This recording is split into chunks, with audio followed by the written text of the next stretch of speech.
राजन परीक्षित ने कहा, भगवान क्यों भगवान कच्छप रूप में आए, आप विस्तार से हमें श्रवण कराइए। और यहाँ पर सुखदेव जी महाराज वर्णन करते हैं, राजन परीक्षित एक बार दुर्वासा ऋषि का अपमान करने के कारण दुर्वासा ऋषि के श्राप से देवता सत्ता विहीन हो गए, और जब सत्ता हाथ से चली गई तो सब देवताओं ने मिलकर के ब्रह्मा जी से प्रार्थना की कि आप कुछ उपाय बताओ जिससे हमें पुनः स्वर्ग मिल जाए। ब्रह्मा जी ने कहा, मैं तो उपाय नहीं बता सकता, आप भगवान विष्णु के पास जाइए। भगवान विष्णु के पास जब सभी देवगण आज गए और भगवान ने देखा स्वर्ग पर महाराज दानवों का आधिपत्य हो रखा है, असुरों के बोलबाले चारों तरफ हो रहे हैं। भगवान ने कहा, एक काम करो, इंद्र से कहा कि तुम जाकर के असुरों के साथ संधि कर लो, देवता और दानव दोनों मिलकर के समुद्र मंथन करो, समुद्र मंथन से अमृत प्राप्त होगा, मैं तुम्हें पान करूंगा, फिर तुम दैत्यों से युद्ध करना, तुम्हें पुनः स्वर्ग का सिंहासन मिल जाए। आज वैसे तो देवता और दैत्यों के बनती नहीं है, लेकिन आज काम था देवताओं को, और काम होता है महाराज। तो मेवाड़ी में कहावत है कि चाकर ने ठाकर कीजे और बांदी ने कीजे बाई, डाकन ने मासी केता थारो का ही बिगड़े भाई।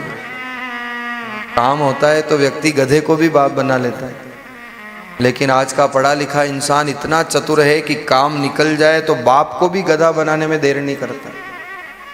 हाँ, पढ़े लिखे लोगों की यही अवस्था है, जो साक्षर तो है पर राक्षस भी है। देवताओं ने जाकर के संधि कर ली कि महाराज दोनों मिलकर के समुद्र मंथन करते हैं, अमृत मिलेगा। दैत्य तैयार हो गए, मंदराचल पर्वत को लाया गया समुद्र में, वासुकी नाग की रस्सी तैयार हुई, एक तरफ दैत्य एक तरफ दानव, देव और दानव दोनों मिलकर के मंथन करने लगे। लेकिन नीचे आधार तो था नहीं, मंदराचल पर्वत समुद्र में नीचे धीरे धीरे डूबने लगा। जैसे ही देवताओं ने देखा कि प्रभु ये पर्वत तो डूब रहा है, कैसे मंथन हो पाएगा, और जब देवताओं ने अंतःकरण से प्रार्थना की तो साक्षात भगवान कच्छप का रूप धारण करके मंदराचल पर्वत को अपनी पीठ पर धारण कर लेते हैं। देवता लोग पुष्पों की बरसात करते हैं, जय जयकार करते हैं। बोलिए श्री कच्छप नारायण भगवान की जय। भगवान कच्छप का रूप बना करके आए और फिर समुद्र मंथन प्रारंभ हुआ। मंथन में सबसे पहले हलाहल कालकूट निकला। किसका सामर्थ्य जो जहर पान कर सके महाराज। देवताओं ने तो जहर का प्याला लिया और पहुंच गए ओढ़रदानी आशुतोष के आंगन में। चंद्रशेखर चंद्रशेखर चंद्रशेखर पाहि मां। चंद्रशेखर चंद्रशेखर चंद्रशेखर पाहि मां। चंद्रशेखर चंद्रशेखर चंद्रशेखर त्राहि मां। चंद्रशेखर चंद्रशेखर सभी गाइए भाव से। चंद्रशेखर पाहि मां। चंद्रशेखर पाहि मां।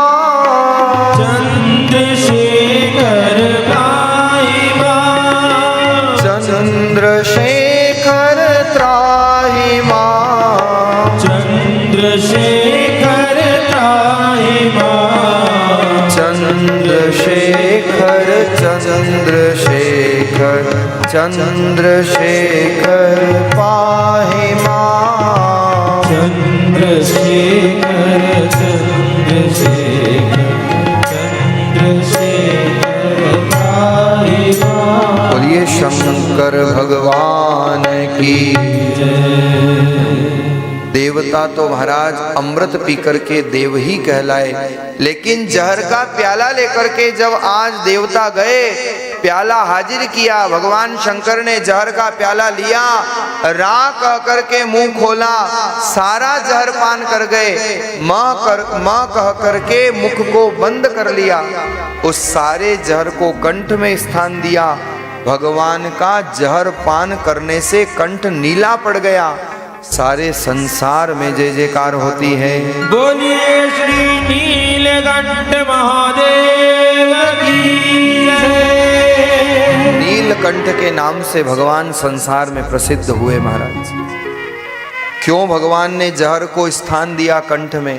क्योंकि भगवान ने विष पीना सिखाया है।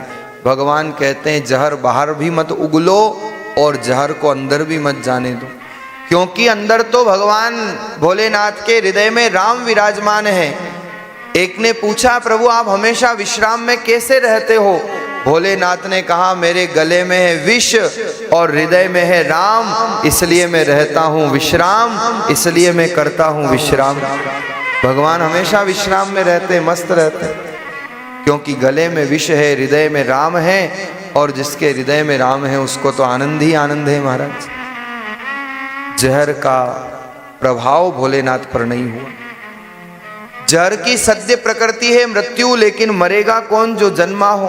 भोलेनाथ तो महाराज अजर अमर है, और भगवान ने जहर पीना सिखाया है। आज परिवार में, समाज में, घर में कोई जहर पीने वाला नहीं है, इसलिए तो घर घर में महाभारत हो रही है। जहर पीने का अर्थ है सहन करना।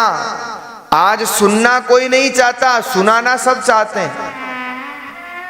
और जहर का भी साहब अजीब हिसाब है। मरने के लिए तो थोड़ा पीना पड़ता है, पर जीने के लिए बहुत पीना पड़ता है। अगर शांति से जीना चाहते हो तो जहर बहुत पीना पड़ता है।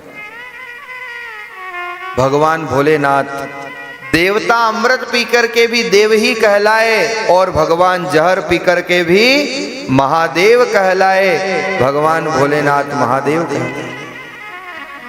भगवान ने जहर पान किया, समुद्र मंथन प्रारंभ हुआ। 14 प्रकार के रत्न समुद्र मंथन से निकले।